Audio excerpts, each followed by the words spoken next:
அதாவது அவங்க போராடுறதுங்கிறது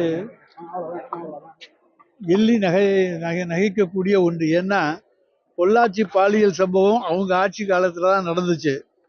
அப்ப எந்த விதமான நடவடிக்கையும் எடுக்க மாட்டேன் என்று என்ன அடங்காப்பிடாரித்தனமாக மறுத்தவர்கள் அவர்கள். கடைசியாக பல்வேறு போராட்டங்களை நடத்தி நாங்கள் அன்றைக்கு நடவடிக்கை எடுக்க வைத்தோம். ஆனால் இன்றைக்கு நாங்கள் நடவடிக்கை எடுத்திருக்கின்றோம். யாரையும் காப்பாற்ற வேண்டும் என்கின்ற அவசியம் எங்களுக்கு கிடையாது. இப்பொழுது இந்த போராட்டம் என்பதெல்லாம் வீண் வேஷம்.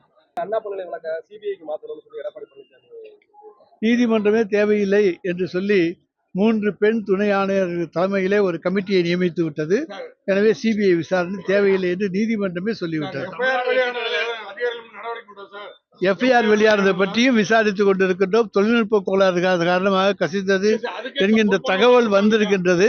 அது எதுவாக இருந்தாலும், அது கசிந்தது யார் மூலமாக இருந்தாலும் அது உரிய நடவடிக்கை நிச்சயமாக அந்த கமிஷன், அந்த 3 பேர் கொண்ட குழு விசாரித்து நடவடிக்கை எடுக்கும். அந்த யார் அந்த சாருங்கிறது அந்த சாருக்கு தான் தெரியும். அதாங்க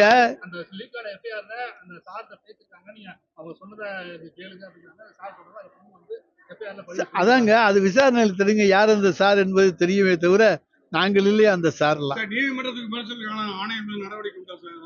நீதிமன்றம் கொடுக்கின்ற நடவடிக்கை, ஆணையம் கொடுக்கின்ற நடவடிக்கைகள் மீது நீதிமன்றம் நடவடிக்கை எடுக்கும். சமீப காலமா நம்ம இந்த மாதிரி வழக்குகள், முக்கியமான வழக்குகள் அரசு அதிகாரிகள் அவசரப்பட்டு பேட்டி கொடுக்கிறது அரசுக்கு ஒரு பின்னடைவா நம்ம பார்க்கிறோம். ஏன்னா நம்ம கள்ளக்குறிச்சி சம்பவத்திலே ஆட்சியர் இல்லைங்க, அவங்க அரசு விதிகளுக்கு உட்பட்டு தான் பேட்டி கொடுக்கிறார்கள். மற்றவையெல்லாம் விசாரணையில் இருக்கிறது. அது கரெக்ட் சார். அவர் அரசு விதிகளுக்கு உட்பட்டு தான் பேட்டி கொடுக்குறாங்க. என்ன பண்றாங்க அவங்க ஃபர்ஸ்ட் பேசும்போது ஏதாச்சும் ஒன்று சொல்லிக்கிறாங்க. ஏன்னா கள்ளக்குறிச்சி சம்பவத்துல கள்ளச்சாராய மரணம் இல்லைன்னு கலெக்டர் பேட்டி கொடுத்தாரு. அப்புறம் அது மாத்திக்கலாம். அதுக்கப்புறமா இந்த இந்த சம்பவத்துல ஒரு ஆள் தான் அக்யூஷன் கணக்கு பேட்டி கொடுக்குறாரு. இப்போ எவ்வளவு பேர் தெரியல. இத மாதிரி அவசரப்பட்டு அதிகாரிகள் விசாரணை கமிஷன் தான் இருக்காங்க. 3 பெண் ஐபிஎஸ் அதிகாரிகள் கொண்ட துணை ஆணையர்கள் கொண்ட குழு தான் இருக்கு. அந்த குழு விசாரித்து உண்மையை வெளிக்கொணரும். சார், அண்ணாமலை வெளிநாடு போறாரு, பயிற்சி எடுக்க போறாரு, அரசியல மாற்றம் கொண்டு வர போறாரு. என்ன தெரியல, இப்போட அவர் செயல்பாடு மாற்றமா இருக்கு.